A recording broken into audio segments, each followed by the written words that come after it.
List के built in functions की series में आगे बढ़ते हैं। हमने अभी अपेंड किया था और हमने शॉर्ट फंक्शन देखे और भी कुछ फंक्शंस देखे। अब बात करते हैं एक्सटेंड फंक्शन की। The extend method one list at the end of another list. ये एक लिस्ट को ऐड करता है। अपेंड का काम होता था लिस्ट के एलिमेंट को एक लिस्ट के लास्ट में ऐड करना, लेकिन एक्सटेंड का काम होता है एक लिस्ट को एक लिस्ट के लास्ट में ऐड करना। सीधे सीधे एग्जाम्पल आप सामने स्क्रीन पर देख रहे हैं। यहाँ पर हमने L1 में 1 2 3 4 ये एलिमेंट लिए हैं।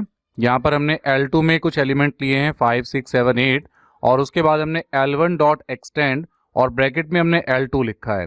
इसका मतलब ये होगा कि L1 के अंदर L2 मर्ज हो जाएगा, और जब हम L1 को यहाँ पर प्रिंट कराएंगे तो फिर L1 और L2 दोनों एक साथ प्रिंट होंगे। इसको रन कराते हैं तो आप यहाँ देखिए जब L1 प्रिंट हो रहा है तो 1 से लेके 8 तक की प्रिंटिंग हो रही है, यानी 1 से लेके जो 4 तक थे ये L1 थी, और उसके बाद 5 6 7 8 ये L2 थी। ये दोनों आपस में मर्ज हो गई, यानी एक लिस्ट दूसरी लिस्ट के साथ मर्ज होकर एक तीसरी नई लिस्ट क्रिएट कर देती है, एक्सटेंड कर देती है, उस लिस्ट के अंदर कंटेंट ऐड कर देती है। तो ये एक्सटेंड फंक्शन है। इसी तरीके से कैरेक्टर के साथ में काम करेंगे तो भी बिल्कुल ऐसे ही ऐड करेगा। और भी एग्जाम्पल हैं 10 20 30 40 50 में इसमें ऐड किया तो यहाँ से 10 से लेके 50 तक उसने उसको ऐड कर दिया। आगे बढ़ते हैं। उसके बाद आता है हमारा बिल्ट इन फंक्शंस जो है इंसर्ट।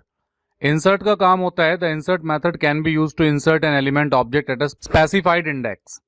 यानी कि अभी तक क्या था, अपेंड लास्ट में ऐड कर रहा था, एक्सटेंड एक लिस्ट को लिस्ट के लास्ट में ऐड कर रहा था, बट अगर आपको किसी स्पेसिफिक इंडेक्स पे कोई वैल्यू लगानी है तो फिर आप इंसर्ट यूज करेंगे। लाइक L1 में लिया है 1 2 3 4 5 1 2 3 5, और L1 के इंसर्ट में लिखा है 3:4। अब ये 3:4 का क्या मतलब है, यहाँ पे दो आर्ग्यूमेंट ये लेता है। तो पहला जो आर्ग्यूमेंट है वो इंडेक्स है, दूसरा आर्ग्यूमेंट उसकी वैल्यू है। यानी कि हम यहाँ पर इसे ये कह रहे हैं कि भाई L1 के अंदर थर्ड इंडेक्स पर 4 नाम की वैल्यू पुट कर दो। यानी कि 0 पे अभी 1 है, 2 अभी फर्स्ट पे है, 3 अभी सेकंड पर है, और थर्ड पे अभी फिफ्थ है। तो फिफ्थ क्या होगा, आगे एक्सटेंड हो जाएगा, और फिफ्थ के पहले यहाँ पर हम एक और वैल्यू लगा लेंगे जो हमने 4 लगाई है। जब हम इसको रन कराते हैं तो आप देखिए 1 2 3 4 5, ये 5 जो है राइट साइड पे चला गया और थर्ड इंडेक्स पर 4 आ गया। तो इंसर्ट का काम हुआ एक स्पेसिफिक इंडेक्स पर आपकी वैल्यू सेट करना। इसी तरीके से कैरेक्टर को भी आप ऐसे ही प्रिंट करा सकते हैं, कैरेक्टर का भी आउटपुट ऐसे ही सेट हो जाएगा। तो एक्सटेंड जो लिस्ट के लास्ट के अंदर लिस्ट को ऐड करता है, इंसर्ट जो लिस्ट के अंदर स्पेसिफाइड यानी एक स्पेसिफिक एरिया पर जहां पर जिस इंडेक्स पर आप लगाना चाहते हैं वैल्यू वहां पर पुट करता है। उससे आगे आते हैं काउंट फंक्शन। ये काउंटिंग करने का हमारा काम करेगा। Returns the number of items a given element appears in the list. अब हम देखिए यहाँ पर क्या होगा, हम इसको रन कराते हैं। यहाँ पर हमने काउंट किया L1 काउंट 7 कि 7 को काउंट करो, तो उसने आंसर दिया 3। हम इसको एक बार कंसोल क्लियर कर लेते हैं, फिर इसको रन करते हैं। यहाँ पे 3 हमारा आंसर आया। अब हम चेक कर रहे हैं कि जो 7 है वो इस लिस्ट में कितनी बार आया है। तो यहाँ पर अपने काउंट किया, एक बार आ गया, फिर ये दूसरी बार आ गया, फिर ये तीसरी बार आ गया। तो कितनी बार एक एलिमेंट, कितनी बार उसकी अकेरेंस हुई है, उसको काउंट करने का काम ये काउंट फंक्शन यहाँ पर कर रहा है। आगे बढ़ते हैं। ये है हमारा यहाँ पर index function. Returns index of the first occurrence of the element in the list. If the element is not present value error is generated. तो अगर यहाँ पर हमने चेक किया कि भाई ये जो 5 है, हम इसको रन कराते हैं, यहाँ पर आंसर आ रहा है 3। ये क्या काम करेगा, ये आपको बताएगा कि भाई जो आपकी ये वैल्यू है ये कौन से इंडेक्स पर अपीयर करती है, पहली बार में जो भी मिलेगी। तो जैसे हमने यहाँ पर रखा है L1 डॉट इंडेक्स 5, इसका मतलब ये हुआ कि भाई लिस्ट 1 के अंदर सर्च करो पहले तो 5 नाम का एलिमेंट कहाँ है। तो जैसे इसे 5 मिला और पहली बार जो भी मिला उसी का ये इंडेक्स वैल्यू बताएगा। तो इस 5 की इंडेक्स वैल्यू क्या है, 0 1 2 3। दैट्स वाई यहाँ पे आंसर आ रहा है 3। ये 3 आंसर इसी वजह से आ रहा है क्योंकि इस 5 की इंडेक्स वैल्यू 3 है। इसके बाद में भी 5 लिखा है लेकिन उसको सर्च नहीं करेगा ये, क्योंकि ये पहले ही अक्यूरेंस पे जो उसे एलिमेंट मिलेगा उसकी इंडेक्स वैल्यू को ये यहाँ पर प्रिंट कर देगा। अगला फंक्शन है हमारे पास में रिवर्स फंक्शन। रिवर्स क्या काम क्या है, बिल्कुल उसको अपोजिट कर देना।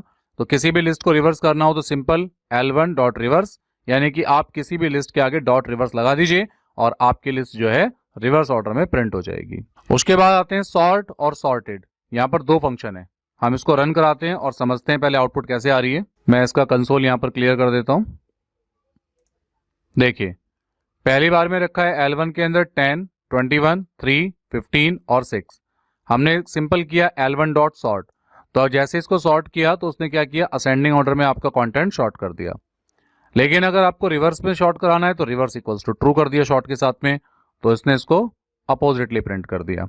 इसी तरीके से कैरेक्टर वैल्यू है तो असेंडिंग ऑर्डर में कर दिया आस्क की वैल्यू के अकॉर्डिंग। अब यहां पर एक और फंक्शन है सॉर्टेड, एक सॉर्ट है एक सॉर्टेड है। It makes a list as parameter and create a new list. यहां पे देखिए क्या हो रहा है, लिस्ट वन इक्वल्स टू, हमने लिस्ट वन में कुछ एलिमेंट डाले और फिर हमने कहा list two equals to sorted list one.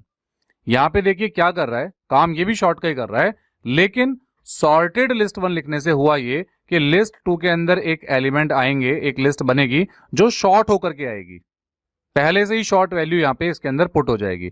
तो यहां पर ये सॉर्टेड क्या काम कर रहा है, लिस्ट वन में हमने डाला 23, 45, 11, 67, 85, 56, इसको शॉर्ट करेगा और शॉर्ट करने के बाद इसको लिस्ट टू में डालेगा, और जब लिस्ट टू को आप प्रिंट कराएंगे तो यहां पर ये एक असेंडिंग ऑर्डर में डेटा शुरू हो जाएगा प्रिंट होना।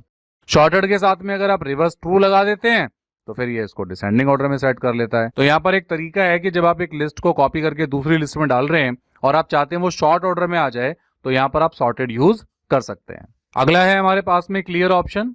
तो यहाँ पर देखिए क्लियर क्या करेगा, हम इसको रन कराते हैं तो यहाँ पर ये बिल्कुल लिस्ट एम्प्टी हो गई है, यानी कि आपके लिस्ट के सभी एलिमेंट्स को ये रिमूव करेगा।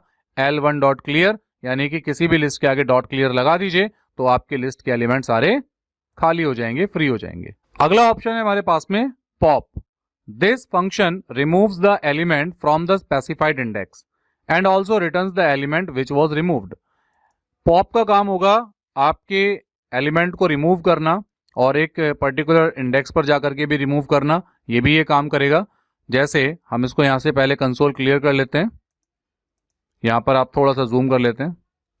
यहां पे हमने L1 के अंदर 10, 21, 3, 15 और 6 रखा हुआ है, फिर हमने L1 को पॉप कराया, 2 लिखा हुआ है यहाँ पर। जब आप इसको रन कराएंगे तो आउटपुट में आ रहा है 10, 21, 15 और 6, यानी कि ये जो 3 है ये इस लिस्ट 1 से मिस हो चुका है। क्यों? क्योंकि आपने L1 डॉट पॉप में ब्रैकेट में 2 लिखा है, यानी कि आप ये कह रहे हैं कि लिस्ट 1 के अंदर सेकेंड इंडेक्स पर जो भी एलिमेंट है उसको रिमूव कर दिया जाए। ऐड करना था तो हम यहाँ पे इंडेक्स की वैल्यू कॉमा वैल्यू डालते थे, लेकिन अगर आपको रिमूव करना है तो सिंपल आप पॉप के अंदर इंडेक्स वैल्यू डाल दीजिए और वही इंडेक्स वैल्यू पे जो भी एलिमेंट होगा वो रिमूव हो जाएगा। उसके बाद if no index value is provided in pop then the last element from the list is deleted. और अगर आप पॉप में कुछ भी नहीं डालते हैं तो लिस्ट का लास्ट एलिमेंट रिमूव होगा। जैसे यहाँ पे 10, 21, 3, 15 और 6 है, लेकिन आप देखेंगे यहाँ पर 15 तक ही प्रिंट हो रहा है। तो इसका रीजन यही है क्योंकि इसने 6 को इसलिए रिमूव कर दिया क्योंकि पॉप के आगे अंदर हमने कोई वैल्यू, कोई इंडेक्स वैल्यू नहीं बताई थी।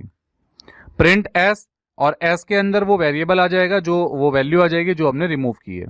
तो ये पॉप का फायदा है कि ये रिटर्न भी करता है उस एलिमेंट को जो उसने रिमूव किया है। उसके बाद डेल स्टेटमेंट आती है। Del statement remove the specified element from the list. तो यहां पर मान लीजिए L1 में लिखा है 10, 21, 3, 15 और 6। अब हम कहते हैं डेल कर दीजिए L1 का 1। L1 का 1 का क्या मतलब हुआ कि जो भी आपके पहले इंडेक्स पर वैल्यू है उसको रिमूव कर दिया जाए। ये भी बिल्कुल पॉप की तरह ही काम कर रही है, लेकिन यहां पर आपको लिस्ट 1 के अंदर जो है आपने केवल मेंशन कर दिया प्रॉपर तरीके से कि भाई लिस्ट 1 का पहला इंडेक्स रिमूव होना चाहिए, तो यहाँ पे ये इस तरीके से काम करेगा, लेकिन ये रिटर्न जो है वैल्यू नहीं करेगा कि डिलीटेड वैल्यू कौन से रिटर्न हुई है। पॉप में डिलीटेड जो वैल्यू है वो रिटर्न होती है, जबकि जो ये आपका डेल फंक्शन है, डेल स्टेटमेंट है, इसमें आपकी जो वैल्यू वो रिटर्न नहीं होगी। पॉप एक फंक्शन है, डेल एक स्टेटमेंट है, एक एग्जीक्यूशन है, प्रोसेस है जो आपका डेल का काम करता है। डेल L1 1 यानी लिस्ट 1 का पहला इंडेक्स पर जो भी वैल्यू है, तो 0 इंडेक्स पर 10 है, 1 इंडेक्स पर 21 है, दैट्स वाई यहां से 21 मिसिंग है। 10 के बाद सीधे 3, फिर 15 और फिर 6 प्रिंट हो रहा है। इसी तरीके से डेल को स्लाइसिंग के थ्रू भी प्रिंट करा सकते हैं। 0:3 लिखा, यानी कि 0 इंडेक्स से शुरू होगा और 2 तक यहाँ पर इसको रिमूव करेगा, क्योंकि 0 पे 10 है, फिर 21 है, फिर 3 है। तो आप अगर देखेंगे तो यहाँ पर 15 जो है वो थर्ड इंडेक्स आता है, लेकिन इसको इसने छोड़ दिया, 15 से लेकर के 45 तक प्रिंट कराया, क्योंकि लास्ट वैल्यू हमेशा एक्सक्लूड हो जाती है। तो 0 से लेकर सेकंड इंडेक्स तक की सारी वैल्यूज ने रिमूव कर दी। 10 भी रिमूव किया, 21 भी रिमूव किया, 3 भी रिमूव किया, और 15 के बाद जितनी वैल्यू थी वो सारी यहाँ पर प्रिंट हो गई है। तो ये आपका पॉप और डेल स्टेटमेंट फंक्शन थे। इसी तरीके से आपके पास में यह रिमूव एक फंक्शन है। It is used when we know the element to be deleted, not the index of the element. देखिए पॉप और डेल दोनों में हम इंडेक्स वैल्यू डाल रहे थे, लेकिन यहां पर आप एलिमेंट डाल के भी रिमूव कर सकते हैं। कंसोल क्लियर कर देते हैं, रन कराते हैं। पहली बार में L1 में है 10, 21, 3, 15, 6। हमने कहा L1 के अंदर 3 को रिमूव कर दीजिए, तो 10, 21 और उसके बाद जो यहाँ पर 3 था वो रिमूव हो चुका है। अब 15 और 6 डायरेक्टली यहाँ पर प्रिंट हो गए हैं। तो ये रिमूव आपका एलिमेंट को रिमूव करने में हेल्प करता है। इसी तरीके से अगर वो एलिमेंट लिस्ट में अवेलेबल नहीं है तो आप देखिए क्या होगा। मैं यहाँ पर सिंपल इसको रन कराता हूँ और प्रिंट कराते हैं। जबकि इस लिस्ट के अंदर 2 एलिमेंट नहीं है, तो अब आउटपुट क्या आने वाली है, तो इसने सिंपली यहाँ पर एरर दे दी है। पहले लिस्ट वाली प्रिंट कर दी है क्योंकि पहले L1 यहाँ पे प्रिंट हुआ है। L2 में इसने बोल दिया है कि list remove x not in list. जो भी आप यहाँ पे आर्ग्यूमेंट दे रहे हैं, ये इंडेक्स के अंदर जो एलिमेंट आपने लिखा है यहाँ पे वो अवेलेबल नहीं है, दैट्स वाई उसने ये अवेलेबल नॉन अवेलेबिलिटी की एरर दे दी है। इसी तरीके से यहाँ पर आप जो है मिनिमम, मैक्सिमम और सम फंक्शन का भी यूज कर सकते हैं। जैसे आप रन कराएंगे तो लिस्ट हमने प्रिंट कराई तो 1 2 3 4 5 6 एलिमेंट प्रिंट हो गए। मिनिमम निकाला तो उसने लिस्ट के अंदर जो भी मिनिमम वैल्यू थी वो निकाल दी। मैक्स फंक्शन लगाया तो मैक्स वैल्यू निकाल दी। सम फंक्शन लगाया तो लिस्ट के जितने एलिमेंट थे उनको उसने आपस में टोटल कर दिया। तो ये भी आप बिल्ट इन फंक्शन में मिन, मैक्स और सम का यूज कर सकते हैं। तो ये कुछ बिल्ट इन फंक्शंस थे पाइथन प्रोग्रामिंग में लिस्ट के साथ में। तो आई होप आपको ये बिल्ट इन फंक्शन समझ में आए होंगे। फिर भी अगर किसी एक फंक्शन में या किसी भी चीज में आपको डाउट लगता है तो आप हमें कमेंट सेक्शन में जरूर पूछिए, हम उसको पूरा सॉल्व करने की कोशिश करेंगे। Thank you very much.